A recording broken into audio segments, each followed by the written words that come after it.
I pay homage to the Buddha. I pay homage to the Dhamma. I pay homage to the Sangha.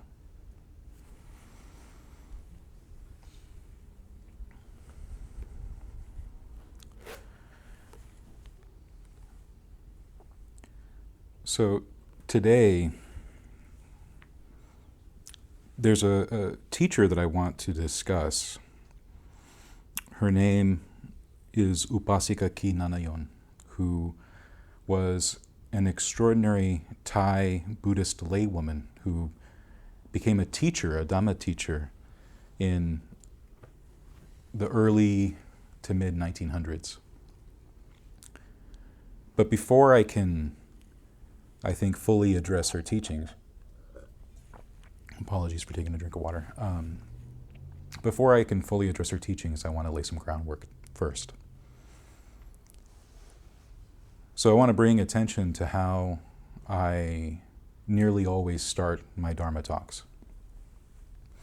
Since I first started giving Dharma talks here, I'm not quite sure why I made that choice to do it, but I've always started with paying homage to the Triple Gem, homage to the Buddha, homage to the Dhamma, homage to the Sangha. And I suppose that I decided to do that to keep in mind what it is that I'm trying to do when I take this seat and when I share the Dhamma. That I'm doing so as someone who is doing it respectfully to the Triple Gem, but also someone who has taken refuge in the Triple Gem. And so it's something that I say to myself to prepare myself mentally. And hopefully something too that people here who have also taken that same refuge can reflect on, remind themselves too why they are sitting here listening. Now the thing is, the chant that's usually done for homage to the Triple Gem is much longer than what I do. In fact, what I've really done is just taken a simple single sentence from each one of those, just the part that's about paying respects, veneration to the Triple Gem, to the Buddha, Dhamma, and Sangha. If I were to actually do the whole thing, I'd have to add an additional minute or two to every talk I would do. And people might wonder, like, all right, when is he going to get on with it? But I do love Buddhist chanting in general. Here at the International Buddhist Meditation Center, we have the privilege, the honor of being able to chant from many different traditions. But the tradition that I enjoy the most, especially to chant from, is the Theravada tradition, chanting in Pali.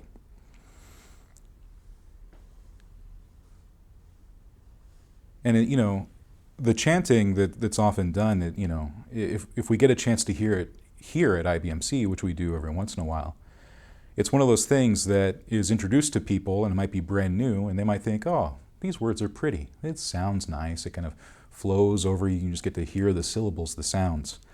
And they might not carry any meaning if you haven't studied Pali.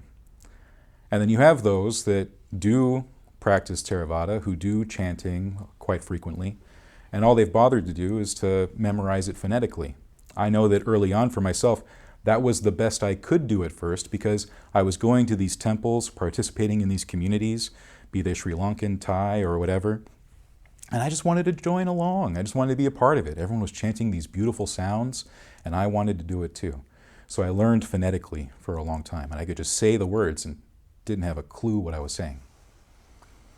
And then we have some people that maybe at one point they did learn the words, they did study, but then the problem with repetition like this is that you just get into the flow of saying it over and over and over again, and then it loses all meaning.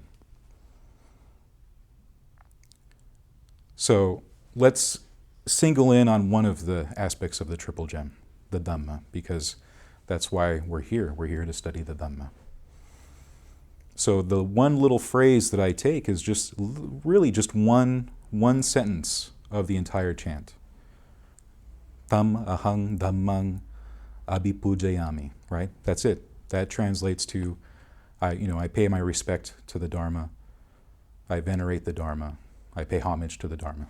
That's what it means. Different ways of saying the same thing. That's all it means. But the full thing, like most of our Buddhist chants, aren't just meant to be pretty words. Oftentimes they're very instructive. They tell us something about this practice that we're doing, this path that we're on, it instructs us in the ways of the Dharma. And this is also true of the full chant. I'm not going to do the full chant, I'm just going to do the one on the Dharma. So the way it goes is Yoso Swakato Bhagavata Dhammo Sanditiko Akaliko Ehipasiko Opanaiko Pachatam Vetitabo Vinyuhi Tam Ahang Dhammang Abhipujayami Tam Ahang Dhammang Sirasa Namami. And what it means is the Dharma well expounded by the Blessed One, by the Buddha, to be seen here and now, timeless, inviting one to come and see, pertinent, to be seen by the observant for themselves. To this Dharma I venerate most highly. To this Dharma I bow my head. That's the whole thing. And all I take from it, that I say every time I give a talk, is I pay homage to the Dharma. The rest of that gets completely lost. Only I know that I'm saying the whole thing when I say that phrase. But all of what I just said isn't just something that's just meant to be veneration. Like how super duper is the Dharma? In it, what we also see is various things that we can work on and develop as we practice the path. As much as the Dharma means the truth of things, it also means doctrine. It means teachings. And it's teachings that we put into practice. So let's look at some of the qualities we see in there. In fact, I'm going to go through all the qualities that I just said, one by one, but not in the order I said them.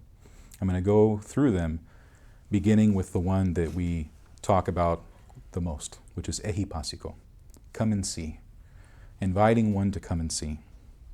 And I'm starting with that one because I really think that when we talk about Dhamma or Dharma, what we really talk about is really like three kinds of Dharma, or rather three aspects of Dharma. There's the Dharma that we study. It's the Dharma that's the spoken word, the written word. It's the Dharma that we hear. It's the Dharma that we speak. It's the Dharma that we write down. It's the Dharma that we read. That's the learning part. The other two are experiential. It's the Dharma that we practice. It's the Dharma that we put into practice. And then the third aspect of Dharma is the Dharma that we realize, the truth part that we come to, which is that there is an end to suffering, an end to stress, that there is a cessation and a release, freedom, that there's nibbana, nirvana, enlightenment. So anytime we're talking about the learning part of the Dhamma, of the Dharma, that spoken word part, that written word part, the one we hear, the one we learn, the one we speak, that's the one that's inviting us. That's the one that's saying, come and see, come and see. It's an invitation. But it's not just an invitation to study a philosophy. It's not just an invitation to learn a few things, memorize a few things, have a list of knowledge in your mind. The Dhamma, because it's dealing with stress and suffering, because the Buddha said he taught two things. He taught suffering and the end of suffering. What we're invited to see, ehipasiko, to come and see, is what's going on inside ourselves. It's to see what's happening in our hearts, in our minds. This is where we're coming to see. This is what we're experiencing. In fact, one of the other words that we find in this chant is the word opanaiko, which I've translated as pertinent because that's one of the ways it's translated in the Dhamma Yud order. But opanaiko in Pali has this sense of drawing near. And it's a multifaceted term, especially when we apply it to the Dharma. Because we're not just drawing near to the Dharma, we're drawing near to our own hearts. And through our hearts, perceiving another dimension, a dimension free from greed, free from aversion, free from delusion. We're drawing near to the deathless, near awakening. So pertinent in that sense that it's pointing us in a direction. When we talk about someone who's had a glimpse of the deathless, had some sense of awakening, we call it as someone who's entered the stream. They're being directed down the stream at that point. There's momentum happening. And so they're being drawn in. Opanaiko. And since we're being drawn into our hearts and minds, since we're being drawn into that view of ourselves inside, really getting to know ourselves, investigate ourselves, understand ourselves, and cultivate ourselves, the skillful qualities we have within, we're also brought to that first thing, which is to see here and now, to be seen here and now. Sanditiko, right? And then that's paired with another word right after that seems to contradict itself. We're told that the Dhamma is something to be seen here and now, but then we're also being told that the Dhamma is akaliko, timeless. So how can something be seen here and now, and yet also timeless? The Dhamma is timeless because of its very universality, because it applies to every single one of us all throughout human history, from the dawn of any kind of perceivable, measurable time, all the way to the very end, when all beings are just gone, right? The truth remains the same. In that sense, it is timeless. The teachings of the Buddha are timeless, in that they relate to not only the Buddha and his disciples within his own lifetime, but it's related to everyone since then, relates to us now, because our nature is the same. We have the nature to be born, to grow old, to get sick, to die. We're of the nature to experience suffering and stress, of the nature to feel sorrow and lamentation. But we are also of the nature to cultivate and question and be curious and find an escape out, to find an escape to greed, aversion, delusion. We have all of that going inside of us, all that potential within us that exists for everybody.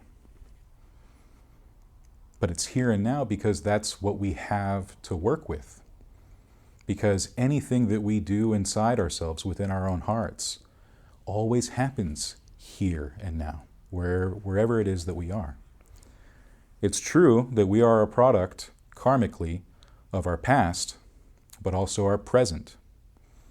And it means that any karmic work that we're going to do happens right here and right now, in the present. It's what we've got to work with.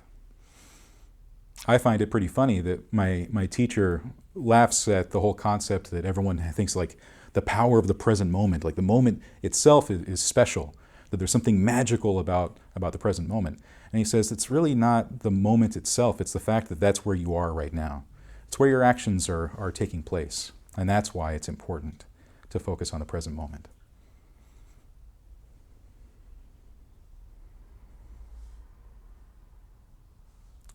So the other quality that I'll talk about is the last one, to be seen by the observant for themselves. And this also highlights another aspect of the Dhamma, which is that because it's this oddly universal thing, but also this very subjective thing, that it's the thing that we have to do for ourselves, to be seen for ourselves. It's the work that we do. Oftentimes when this is brought up in teachings, it's highlighting how the Buddha cannot enlighten you just by him being the Buddha. And no teacher, no admirable friend, no one else that you have on the path can do the work for you. You know, it's not the case like we hear in some stories where someone has magic powers, they can just rest their hand on you and you're healed. You know, we have stories of that happening physically, but in this sense, it'd be a kind of a spiritual or mental healing. Someone can place their hands on you and you're just all better. It doesn't work that way. The Dharma, in inviting us to look within, means that we have that work to do. So the whole reason I'm bringing this up in the first place, talking about all these various qualities, is because I was reading this book that is a translation of many teachings by this Thai Dharma teacher, this woman who is really, her story is quite extraordinary. And as I was reading, she talked about one particular phrase that in the translation was kept in Pali, and I saw it and I was like, oh yeah, I'd really don't think about that word too much. And the word was pachatam, one of the words that I said as I was chanting, or rather reciting the chanting, which is that aspect of the individual, the part that I translated as, observing for themselves, the of themselves part. It is a reminder that what we're really becoming intimate with when we study the Dhamma is our own hearts. Now, all of the stuff that I said can sound like something philosophical, words to think about, concepts to learn, things to memorize. But again, if we think about what ehipasiko means, what we think about what the implication is, it's always wondering what's happening in here. We're all on our own journeys. We've all had our own experiences, our own karma that's brought us right here. So let me now tell you about Upasika Kee Nanayon, now that I've laid this groundwork. And you'll see why I brought all this stuff up. So Kee Nanayon was a woman born in Thailand in 1901. And she, like many people, sort of inherited the work that her family did. Her father was a shopkeeper, and so she helped around the shop, and she herself was a shopkeeper. But her mother was a very devout Buddhist. And so from a young age, she learned the rudimentary aspects of Dharma from her mom. Her mom taught her how to meditate, how to chant, how to light incense, all that stuff. Learned the rudiments of it. But as she grew up and was continuing to help out with the shop and live this somewhat conventional, normal life, she continued to study on her own. She read Dharma books, various Dharma talks that had been transcribed and written down, and she continued to meditate on her own. And really, that's the impressive part. Many people expect that any good Dharma teachers had at least a lineage of teachers to show them the way, or have some direct discipleship with a particular person. And this is someone that quite unexpectedly later on became very renowned, really just studying on her own quite a bit, doing a lot of reading, doing a lot of meditation. And at first, she had no aspirations of doing anything really all that different with her life. She thought that she was just going to work in the shop and spend her time there and save up enough money, maybe just to, live out the rest of her life peacefully, just having enough money to have her needs met and just really just be kind of a run-of-the-mill person. But big events happened. She was living in Thailand, right around both great wars. She would have been alive during World War I and then World War II. And sure enough, it's right after World War II, she decided to change her life. At that point in Thailand, things were starting to settle down, go back to normal after this big shift in everyone's lives. And at that point, she was running the shop all on her own. And she turned the running of the shop over to her sister and let her sister handle all that stuff. She's like, I don't want to do this anymore. You handle the business. I'm going to go off somewhere else. She happened to have an aunt and uncle who were also very, very deeply interested in Buddhist practice and really cultivating, and not really interested in living the conventional lay life. And so they happened to have a home in a somewhat remote region of Thailand where there was this big mountain. I think it's called Royal Park Mountain, something like that. And her aunt and uncle, what they had managed to do is find an abandoned monastic setup. It was basically like a little monastery that they had found, that at some point monks had lived there and left and abandoned the monastery. And they decided to go live there and turn it into a refuge.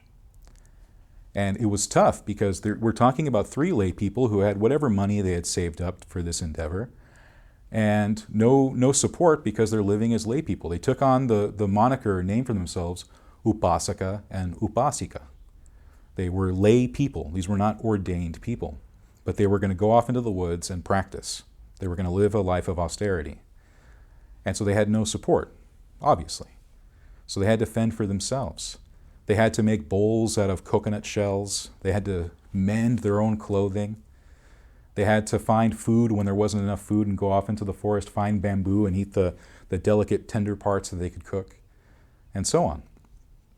And they continued during this time to practice in the 3 aspects. They were practicing their virtue, they were practicing their concentration, they were practicing their discernment. And over time, word spread that, there are these like 3 crazy people living in the woods meditating. That sounds weird, right? And people went to go check and see it for themselves. And then they got into conversations with Kee Nanayon and were quite impressed with this Upasika. And so more word spread around. And after a time, people came to practice alongside her, many of them women. And some of them at that point were already ordained Buddhist nuns in the 10 precepts, which was the common practice at the time in Thailand. So these are white-clad women who take on 10 precepts, and they're then 10 precept nuns. And they went to go practice and study with this woman, who herself was an 8 preceptor, Upasika. She was not ordained. And they went to go learn from her and practice with her. And over time, they started to get more and more support. And this turned into a fully functioning meditation center that exists even today. You can actually find it on Google Maps, go figure. Like Royal Park Mountain Meditation Center, something like that, and but it's all in Thai. And there's still a community of people who go there to practice.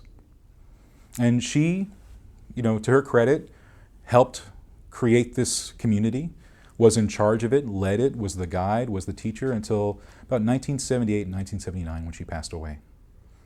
After she passed away, her sister decided to retire from the business and go live there herself, and she took over the community for a while until she eventually passed away in the 1990s, I think 1993. And other people had to pick up the slack, lead the group, and it continues. How amazing. How amazing that someone would dedicate their life in such a way and come to such profound lessons, which I'll share with you in a moment, without having gone through the conventional way. Truly, she only had the Dhamma, the Dharma, to rely on by actually putting it into practice. She did a little bit of that first part I was talking about. She did that study part. She listened to the Dharma when she could, but most of the time she read the Dharma. So she got that learning part. What she really had to rely on was those 2 other parts. She had to put it all into practice. She had to really live it and experiment and work with her defilements on her own through a lot of meditation, through a lot of cultivation. And then whatever realization she attained, and there are different stories to say how much exactly, but whatever attainments that she had were her realization through what she had done in her practice of the Eightfold Path. Someone like that I find very inspiring because they're an example. Throughout time we have various admirable friends, those that are actively in our lives, that act as Dharma brothers and sisters, mentors in the path that help us cultivate. But then we also have these people in history that inspire us to work and strive even harder, to really want to make something of this life that we've got. Because even if we take the grander scope that Buddhism might offer us in terms of lifetimes that we might have, we have this moment right here. We have to practice the Dhamma not in the sense that we have all the time in the world, but we have to practice it in the sense that what we have is here and now. And that's what someone like her inspires me to do. Now, everything that I just said, she managed to convey in like a couple paragraphs. Fantastic, amazing. And that's what I'm going to share with you now. Everything I just said about the Dhamma, everything that I recounted in the Pali chant on the Dhamma, all these aspects of it being akaliko, ehipasiko, opanayiko, all of that, she manages to convey in a way that brings to our minds its immediacy. Now, I will say that she tends to talk about those who are intelligent in the same way that I talked about those that are observant, which is another way of saying those that are wise. In fact, the Pali word vinyu, which is the vinyuhi part of the chant, refers to those who are wise.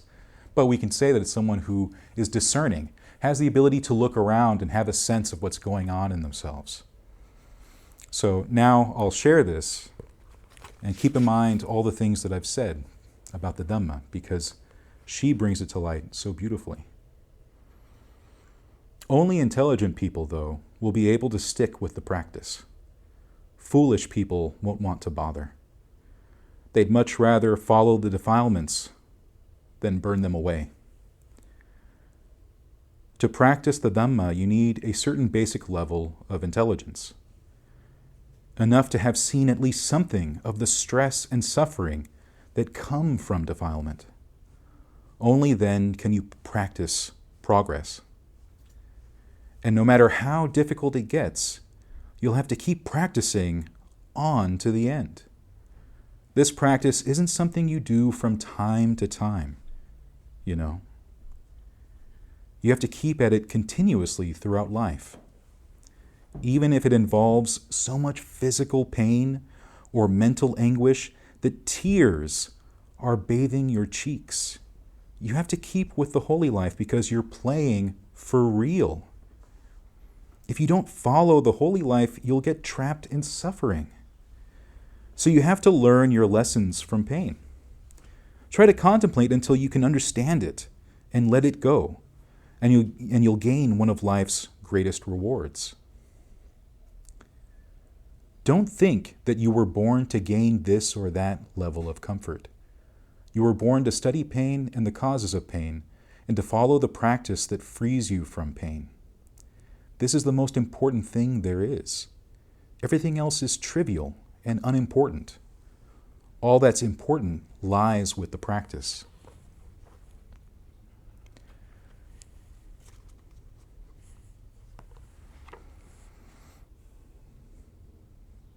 You know, of course, we're reading the words of someone who had made great sacrifices to live the life that she was living. We can even get a sense of what kind of pain that she's referring to. To have lived in the woods with only her aunt and uncle as company, and most of the time spending time quite a bit apart to practice meditation. To live in the woods, to make use with whatever tools that you have, just so that you can dedicate most of your time to meditation, to concentration. That's what she was doing. And the images that she uses are quite evocative. They might even sound foreign to us in the West, that someone would say that, like, practice, no matter how hard it might feel sometimes, even if your cheeks are stained with tears. But you know, even the Buddha talked about cultivating this way, developing this way, in terms of how important it was to find release, to find freedom from stress and pain, from stress and suffering. He said that if the path was like being stabbed with spears every day for like 100 years or something like that, by the time that you had finally found release, by the time you had found liberation, nibbana, true freedom, you wouldn't have looked at that time as time wasted. You wouldn't look back at that time spent every day being stabbed with spears as somehow being wasteful. You wouldn't have regret about it. Now, luckily, the path doesn't usually work that way. I spent a lot of time last week talking about how the Buddha, when he was still developing as a bodhisattva, spent a lot of time in austerities, spent a lot of time struggling and suffering and realizing that the path didn't need to be that way. So I really think that what Upasika Kee Nanayon is talking about is not that necessarily things get that bad, but that we should be dedicated enough that we keep practicing even if it does. Why it becomes important to me to reflect on it that way is because I've seen in my own life how there were times when I was very dedicated to the practice when I was younger, and times when I wasn't so dedicated. And it often seemed to fluctuate based on how comfortable my life was. There were times when my comfort in my life would be in such a way that I had plenty of other things to do with my time. I didn't really want to practice so much. Or I wanted to be distracted from how stressful life was, and I didn't want to sit with what was. And there were other times, too, when I went through times of severe dedication to the point of my detriment, where I let other parts of my life sort of crumble away in maybe unskillful ways. And so there was this balancing act I had to do to find the right amount of dedication, knowing how much to practice and how to make it constant in such a way that it actually is comfortable. Because there is this other aspect of the timelessness that I was talking about. You know, there's the sense of this big Dharma that we have, that it itself is timeless because it's universal. But there's also the timelessness that comes from realizing that this path isn't something, like Upasika Kee Nanayon says, that we practice here and there, this moment, that moment, but something that we make continuous in our lives, something that we focus on all the time, and then that's how we make it timeless. That's how we make it something that exists in every moment. So, a deep talk today, but I'm hoping that it has that quality that I was referring to before in the first aspect of the Dharma. And that sense of what we're learning and what we're hearing as something that's an invitation. Ehi Upasika, come and see. But not come and see, me or anyone else or the words that we have to share, but using those in the direction that they're pointing to, which is in here. Because we all come to this practice for various reasons. The reason why Upasika Kee Nanayon references intelligence is because she's saying that we all have to have enough self-awareness to realize that we're suffering in some way. And we come to the practice because we don't want to suffer anymore. That's why we come to it. And recognizing that other aspect, opanayiko, is that that's what it points to. It points to our own innate ability to free ourselves from our stress and from our pain. Everything that we do and everything that we hear, everything that we say, everything about this path has that as its flavor. The Buddha said as much, that everything that he taught had the flavor of release, had the flavor of freedom. So that's what we're after. And we shouldn't take any less. These days, it's quite common to stop talking about the Dhamma as something that leads to liberation and to pare it down to something that just makes us feel a little better. But a lot of things make us feel a little better. On the right day, nachos make me feel a little better. Sitting and watching Netflix makes me feel a little better. In this path, we're after so much more than that. And so it's worth keeping in mind. And that's what I wanted to share with you all today. So I'll stop there.